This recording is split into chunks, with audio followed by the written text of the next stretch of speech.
Under today's conditions, 15-acre blocks are too small. Most authorities say that 22 acres is the minimum requirement, but some even place it as high as 30 acres. But the migrant is willing to work longer hours for less returns than the Australian. On the question of price, everyone I spoke to with any knowledge of the industry agreed that the newcomers were paying inflated prices for their land. £12,000 for a block worth £10,000 was an example quoted. Larry Dominelli is not a newcomer. He settled at Red Cliffs 40 years ago, married an Australian girl, and now his sons are independent growers. A prominent man in the Italian community, I talked with him about the conditions of the newcomers. Do you think many of the new settlers are paying too much for their blocks? When the cost comes in, overproduction, I do think the blocks that have been sold in this district, the land being sold in this district, is quite a little bit too dear for what you get. How would you like to come now, as a newcomer, and try to make a living on 15 acres? Well, I think that today, I don't think I would try. Not really.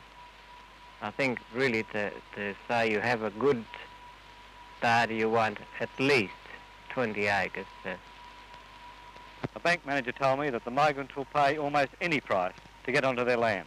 They will go in burdened with a £12 to £15 a week payout right from the start, and they work. Dawn till dusk, 7 days a week. When needed, wives and children work.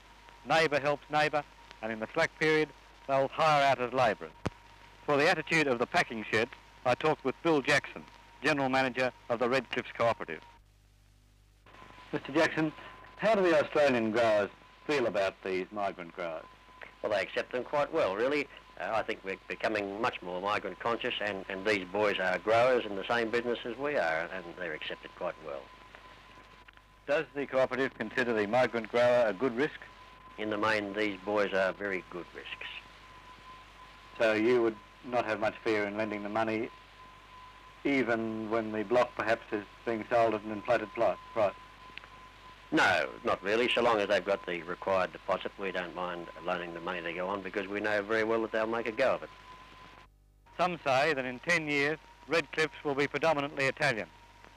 Recently, some 1,500 Italians took part in this religious festival and parade.